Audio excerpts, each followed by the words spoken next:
All right, let's just jump right in. We spend so much of our lives looking out, trying to understand everything from distant galaxies to the tiniest little particles. But what about the universe inside each of us? In this explainer, we're going to tackle one of the biggest questions there is, all through the incredible work of Engin Geçtan. What does it actually mean to be human? And this quote, wow, it just gets right to the heart of it, doesn't it? It's this huge paradox. We can map the entire ocean floor, but the landscape of our own mind? That often remains totally uncharted territory. We are, in so many ways, complete strangers to ourselves. But why?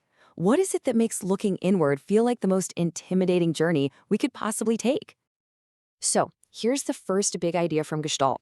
The greatest riddle we'll ever face isn't something out there in the world. Nope. It's the chaos we cook up inside our own heads. All the anxieties, the inner conflicts, those unresolved feelings. That internal noise can be way, way more terrifying than any real danger we might face outside. So what is it that makes exploring ourselves so tough? Are we just afraid of what we might find in there? Or maybe, is it that modern life just bombards us so much that we don't have the time or even the tools to start looking in the first place? This question really is at the absolute core of our journey today. This right here perfectly captures our modern problem. See, back in more traditional societies, you had structure, you had clear roles, and that gave you a sense of security, for sure. But it often meant you had to sacrifice a bit of your individuality. Fast forward to today, and we have all this freedom. Unbelievable freedom. But that freedom comes with this dizzying, overwhelming amount of complexity and choice that can leave us feeling totally lost. It's like we've traded a cage for a labyrinth.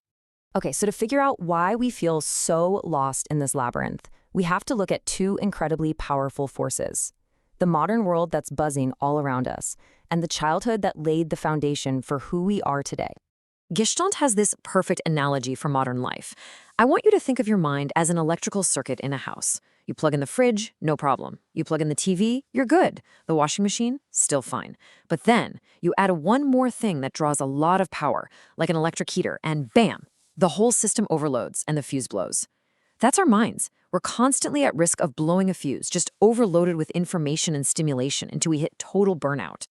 And this feeling of being completely overloaded, it absolutely spills into our relationships. It's something called the hedgehog's dilemma. Just imagine a group of hedgehogs on a freezing cold night. They desperately want to huddle together for warmth, right? But when they get too close, their sharp spines prick each other. Ouch! So they pull away, but then they get cold again. And so we spend our lives in this delicate little dance, constantly shuffling back and forth, trying to find that perfect distance where we feel connected, but we don't get hurt. Now, let's trace this all back even further to what we can call childhood imprints. Think of your personality like a building. The foundation, the concrete, the rebar, everything is poured during your childhood. And the lessons you learned back then about love, about trust, about your own self-worth, those become the permanent blueprints that shape pretty much every single relationship you have for the rest of your life. And here's exactly how those imprints play out. If a kid grows up without genuine, unconditional love, their emotional growth can just stop.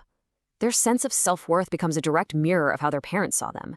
And this can lead to adults who, deep down, are still that dependent child, always avoiding responsibility and subconsciously hoping someone else will come along and fill that void. Gestalt uses a really provocative term for this: a parasitic existence. So you take all these outside pressures and all these echoes from childhood, and what do you get? You get an intense battlefield inside your own mind. This is where we fight our battles with anxiety, with anger, and with that nagging deep down feeling that we're just not good enough. Now, let's dig into the unhealthy strategies we come up with just to survive this fight. Right at the center of this internal battle is something called the neurotic vicious cycle. Okay, so it works like this. A child feels angry at their parents, but they're too scared to show it, so they push it down. They repress it. That repressed anger then morphs into a general fear of people as an adult. But that feeling of being scared and helpless, it just makes them even angrier. And so the cycle repeats over and over, trapping them in this endless loop of fear and rage. This cycle forces people into one of three unhealthy coping styles. The first is moving toward people. Their subconscious motto is basically, if you love me, you can't hurt me. And this isn't just about being a nice person, it's a full-blown survival strategy. They become chronic people pleasers, practically erasing their own personality and needs just to get approval and avoid the absolute terror of being abandoned. The second stance is the polar opposite, moving against people. Their motto? If I have power, nobody can hurt me. They've decided that the best defense is a really aggressive offense. To them, the world is a hostile jungle, and they have to dominate to survive. Every single interaction is seen as a battle for control.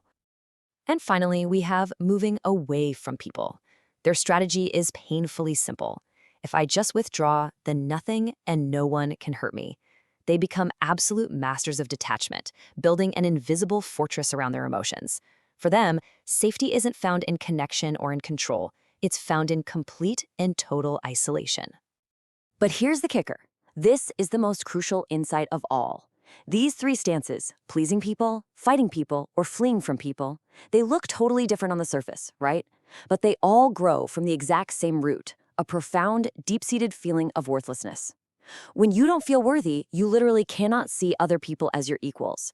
Everyone becomes either a threat you have to conquer, a master you have to appease, or a danger you have to avoid. So the big question is, how in the world do we break free from these cycles?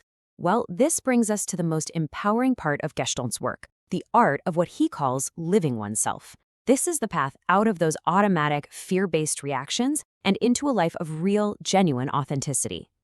And when you boil it all down, it comes down to a really stark choice. Are you a spectator?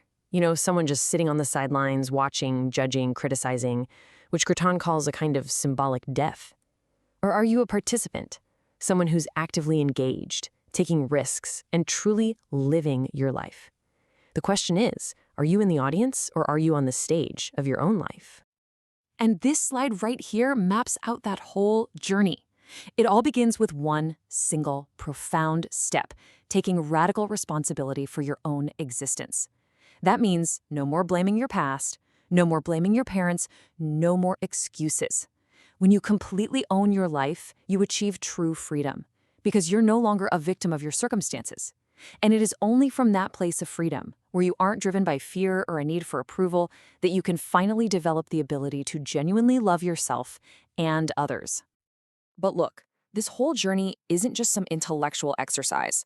As the old saying from Confucius goes, to know is to apply. Understanding these ideas is a great first step, but it's totally meaningless without action.